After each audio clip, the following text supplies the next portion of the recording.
শুরুতে জানিয়ে দিব ইসরায়েল হিজবুল্লাহর সঙ্গে যুদ্ধে জড়ালে প্রস্তুত রয়েছে লেবাননের সৈনিকরা। এছাড়া রয়েছে জো বাইডেনকে ফিলিস্তিনপন্থী বলে অভিযোগ তুললেন ডোনাল্ড ট্রাম্প। এদিকে ইইউ এর সদস্য হওয়ার প্রত্যয় ব্যক্ত করলেন রিসেপ তাইয়েপ এরদোয়ান। জানিয়ে দেব এবার গাজার উত্তরাঞ্চলে ইসরায়েলের গণহত্যা শুরু, নিহত বেড়ে 37,775। সর্বশেষ জানিয়ে দেব ত্রাণ ও উদ্ধারকর্মীদের হত্যার অর্থ ইসরায়েল জার্মান নচ্ছিদের চেয়েও নৃশংস। ইসরায়েল হিজবুল্লাহর সঙ্গে যুদ্ধে জড়ালে প্রস্তুত রয়েছে লেবাননের ফিলিস্তিনিরা, যুদ্ধের হুঁশিয়ারি।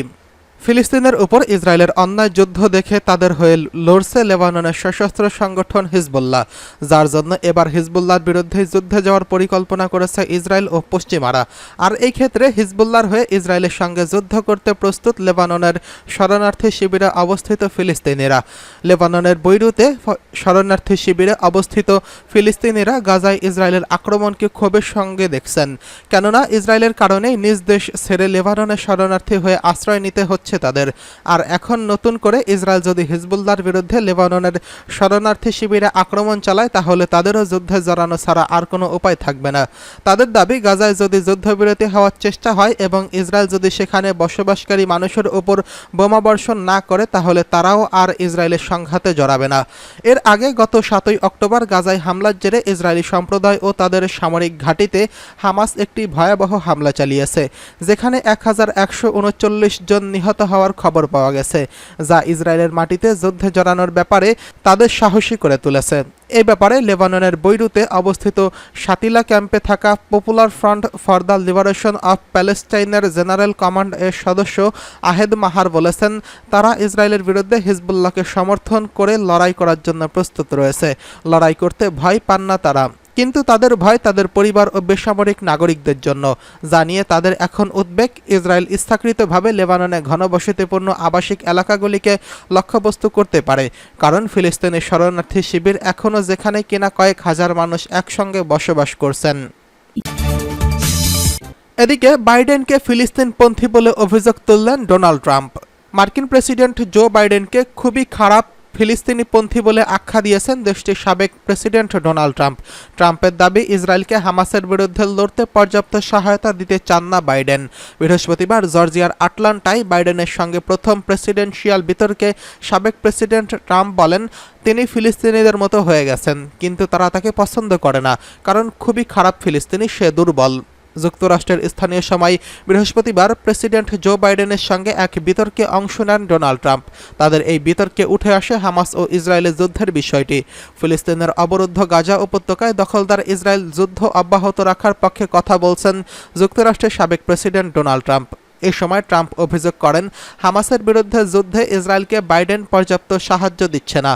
এছাড়া বাইডেনকে খুব খারাপ ফিলিস্তিনপন্থী হিসেবে অভিহিত করেন তিনি।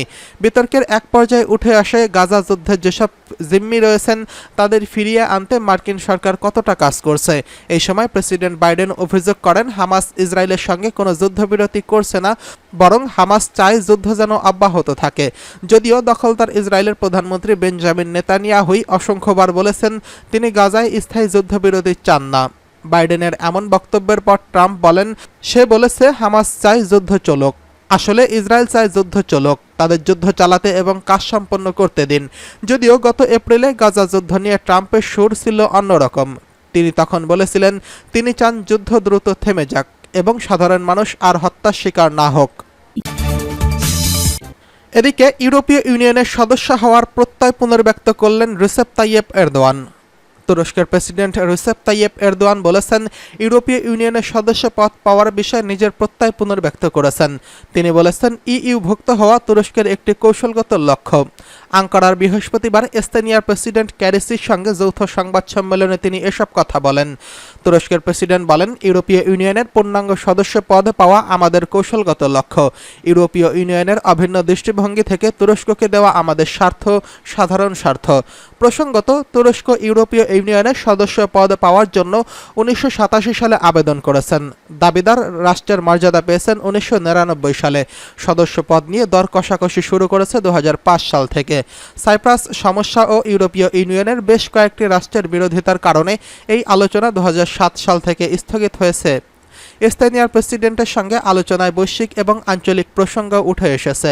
এরদোয়ান বলেছেন, গাজায় আঞ্চলিক গণহত্যার স্থিতির পাশাপাশি বৈশ্বিক নিরাপত্তাও হুমকির মুখে ফেলেছে। গাজায় গণহত্যা এই পর্যন্ত ৩৭,০০০-এরও বেশি ফিলিস্তিনি নিহত হয়েছেন। তুরস্কের প্রেসিডেন্ট বলেছেন, মধ্যপ্রাচ্যের সংকটে স্থায়ী সমাধান হবে দ্বিরাষ্ট্রিক পদ্ধতিতে সমাধান করা। এদিকে এবার উত্তর গাজার ইসরায়েলে গণহত্যা শুরু, নিহত বেড়ে ৩৭,৭৭৫ জন। ইসরায়েলি বাহিনী এবার উত্তর গাজার সুজাইরা এলাকায় নতুন করে ভয়াবহ বিমান ও স্থল আগ্রাসন শুরু করেছে।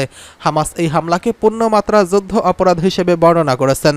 গাজা সিভিল ডিফেন্স জানিয়েছে, বৃহস্পতিবার ও শুক্রবার গাজা শহরের পূর্বে অবস্থিত সুজাইয়া আবাসিক এলাকায় ইসরায়েলি বিমান হামলায় অন্তত ৬১ ফিলিস্তিনি নিহত হয়েছেন এবং আরও শতাধিক মানুষ আহত হয়েছেন।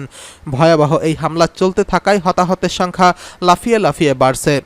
গাজায় ইসরায়েলি বাহিনীর অব্যাহত হামলায় এই পর্যন্ত নিহতের সংখ্যা বেড়ে ৩৭,৭৭৫ জনে ঠেকেছে। আহত বেড়ে দাঁড়িয়েছে ৮৫,৪২৯ জনে। এদিকে এর আগে কয়েকবার সুজাইয়া এলাকার খালি করে সামরিক অভিযান চালানোর পর বৃহস্পতিবার ফের ওই এলাকায় অভিবাসীদের অন্যত্র সরে যাওয়ার নির্দেশ দিয়েছে ইসরায়েল। এর ফলে বৃহস্পতিবার দিনভর হাজার হাজার অসহায় ফিলিস্তিনি তাদের সহায় সম্বল ত্যাগ করে অজানা গন্তব্যে পাড়ি জমিয়েছেন। ফিলিস্তিনের রেড ক্রিসেন্ট সোসাইটি জানিয়েছে, গাজায় এমন কোনো নিরাপদ আশ্রয় নেই যেখানে গিয়ে মাথাগুলো গোজার ঠাঁই করে নিতে পারেন।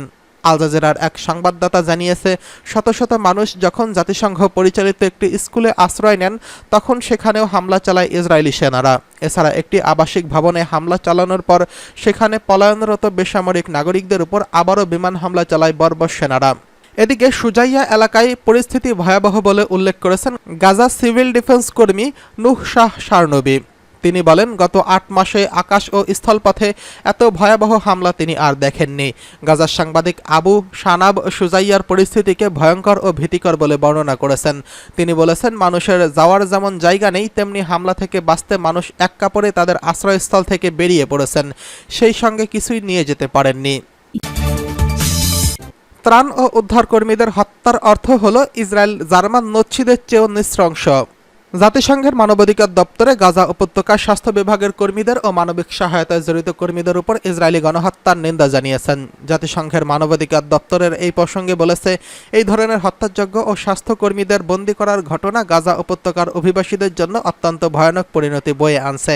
২০২৩ সালের অক্টোবর মাসে গাজা যুদ্ধ শুরু হওয়ার পর থেকে অন্তত ৫০০ জন মানবিক ত্রাণ ও উদ্ধার কর্মী ইসরায়েলি হামলায় নিহত হয়েছেন। জাতিসংঘের মানবাধিকার দপ্তর আরও বলেছে, এবং চিকিৎসা কেন্দ্রগুলোর উপর ইসরায়েলি হামলা এবং এইসব এলাকায় পরিকল্পিতভাবে হত্যাযোগ্য যুদ্ধ ও মানবিক আইনগুলো প্রকাশ্যে লঙ্ঘন। সম্প্রতি গাজার ইসরায়েলি বোমাবর্ষণে ডক্টরস উইদাউট বর্ডার্স এর কর্মী হিসেবে সক্রিয় ডক্টর ফাদি আল ওদাইদা শহীদ হয়েছেন।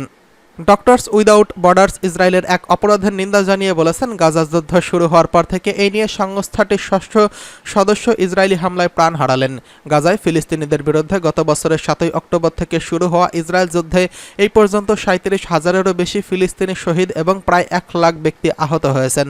মুসলিম ও নিরস্ত্র ফিলিস্তিনিদের বিরুদ্ধে এই যুদ্ধে দখলদার ও বর্ণবাদী ইসরায়েলকে সর্বাত্মক সহায়তা দিয়ে যাচ্ছে মার্কিন নেতৃত্বাধীন পশ্চিমা সরকারগুলো।